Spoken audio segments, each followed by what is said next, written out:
Ladies and gentlemen, welcome back to the CS TV. I'm your host, Kathleen Igalto. So, Madam CS, and this is the Striker. Stay tuned and have it raw and true. A Merry Christmas and happy festivities to all those who are celebrating.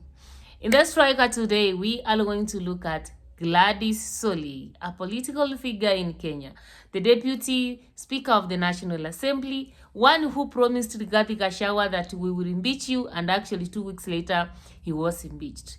Now, last Sunday, Gladys Shollei spilled the beans, He did tell us that actually President Ruto told her to impeach Rigathi Gachagua, and actually she obeyed, and Rigathi Gachagua was impeached.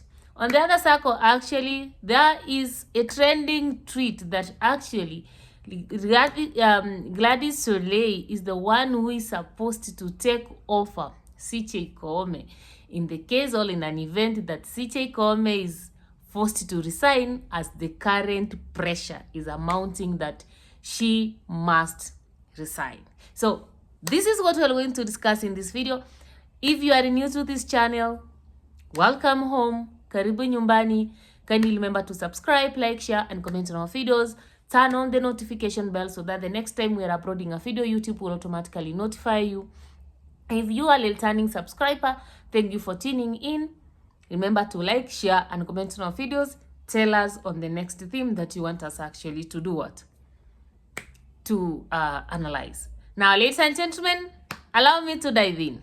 Now, many of you have spoken about Gladys Shollei and his recent utterances. So they were in a church somewhere with the president, and he was given few minutes to speak. So Gladys Shollei actually, when she was given an opportunity to speak, she stood up and said she's one person who follows instructions. And she started by saying, Mr. President, you have told me to take a few minutes, and I will exactly take few minutes. Because I'm one person, if you tell me something, I follow. You tell me Gachagua out, the next minute you find Gachagua is out. Now, this comment is not just a normal comment. It has elicited a lot of reactions. Some are saying, you people, you are overthinking, etc. But the truth of the matter is, Gladys Shollei is up to something. Number one, she has confirmed to us that actually the impeachment of Rigathi Gachagua had nothing to do with Mtuze. It had nothing to do with the National Assembly. It had nothing to do with the Murima that actually President Ruto, the motion movers and those people who are against Rigathi Gachagua were telling us in the National Assembly, in the Senate, etc. It had nothing to do with the family property. All those grievances that actually were being leveled against Rigathi Gachagua, those were just, excuses. The truth of the matter is, the fate of Rigathi Gachagua was discussed somewhere, and the likes of Gladys Shollei were given the mandate to make sure that Rigathi Gachagua is out of office. And now this explains why we saw the Deputy Speaker and the Speaker of the National Assembly, people are supposed to be very neutral, reading letters, giving their reasons why they are fighting against Rigathi Gachagua, and justifying by telling us that before they were members of the National Assembly, they were MPs. You understand? So Gladys Shollei made it very clear that actually the impeachment of Rigathi Gachagua had nothing to do with what was rebelled against him, but it had everything to do with his pose.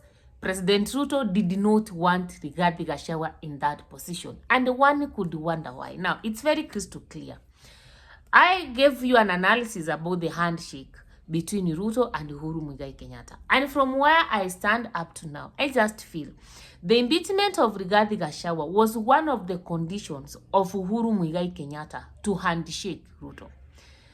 Impeach Rigathi Gachagua because that guy amenidhalilisha, he has, attacked me, he has harassed me before the international community, he has done everything negative with regard to the Kenyatta family. So, rule number one, you impeach Rigathi Gachagua, then you can come, we have a handshake or a sit-up to talk. And I think it worked. Rigathi Gachagua was impeached. Ruto was able to meet Uhuru, and what you saw next is a very broad-based government. You understand?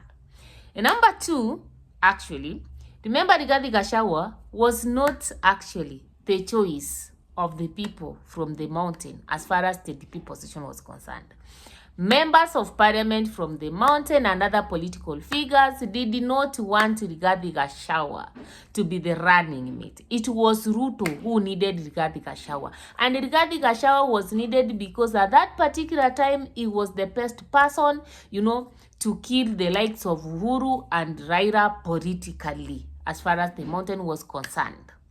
And therefore, Rigathi Gachagua's use came to an end, and Ruto had to appoint people and tell people who he knows could do the work best that let Rigathi Gachagua now get out of our way. So, thank you, Rigathi Shollei, for letting Kenyans know what actually happened. And this has elicited a lot of reactions actually among Kenyans. And people also feel like Rigathi Shollei did not just speak simply because he's speaking.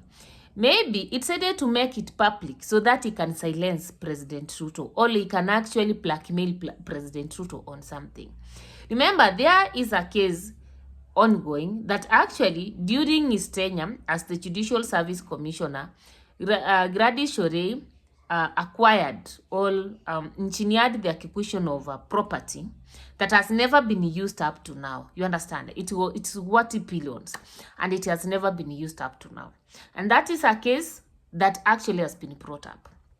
By starting to speak such things in public, like, you tell me Gachagua out, Gachagua goes out, Rigathi Shollei is kind of blackmailing President Ruto. Is it you are going to help me get out of the case in court, or I'm going to start telling the secrets, telling the world the truth. So that is number one, about the spilling of the pins and telling us about Rigathi Gachagua, etc. Number two, there's a tweet going on around that actually Rigathi Shollei could be the next CJ if CJ Koome succumbs to pressure and resigns. Of course, there's an ongoing pressure mounting on the CJ to resign. Judges of the High Court, a section of the judges don't have trust in her. And this is because, number one, Koome went to sit with the president and the speakers of the National Assembly when actually the country was against, was concerned about how the executive and the government officials were not honoring the judicial orders. Number two, the people of Meru see Koome as the reason as to why Mwangaza is still their governor. The judiciary has actually liberated Mwangaza, I think, twice. And the people of Meru were even talking the way they don't want Koome. Remember, Koome is also a woman from Meru. So the people of Meru feels like why Mwangaza is still their governor, it is because of Koome. You understand? So as it is right now, nobody has, has the trust of CJ Koome as far as the judiciary is concerned, and therefore there's a lot of pressure mounting for her to resign. But come to think of it, I just feel like there's somebody somewhere who is engineering this pressure.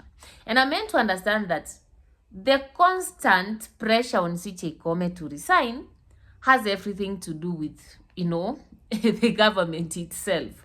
After all, you people, we are working towards 2027 general elections. And if you look at the cabinet reshuffle, you can look at those positions that we term powerful, silienda wapi, the close political allies of the president. Like a position like the Minister of Interior has gone to Kipchumba Murkomen. So you can imagine a position of Interior with Kipchumba Murkomen. And then we have the judiciary headed by Rigathi Shollei, because there's rumors that is the one who they want to bring in. So imagine a judiciary headed by Shollei, an Interior headed by Kipchumba Murkomen. And then we have the likes of Oscar Sudi and Farouk Kibet and so many and others in strategic positions. You can be able to know that what will happen in 2027. So from where actually I stand, and as much as we are saying that it's a section of the churches who don't want a CJ, Martha Koome in the office, and it's about the Meru residents, there's more to this. There's somebody behind the cameras. There's somebody behind the curtains who's working so hard. Maybe CJ Koome has refused to give in to the demands and to the terms and conditions. And from where I stand, I just feel CJ Koome is just being pressured to move in so that Rigathi Shollei comes in. In any case, she's also a lawyer. She comes in as a CJ. And by the end of the day, you know, she's a very close political ally to the government of the day. And therefore, the government will have its day. All of a sudden, the university funding model will be constitutional. PPI will come back. It will be very constitutional, you know. All the things that the judiciary has declared unconstitutional will come back, and they will be very much constitutional. So that's my opinion. I don't know what about your opinion. Let me know them in the comment section below. Kindly remember to subscribe, like, share, and comment on our videos. And more importantly, Merry Christmas and Happy New Year.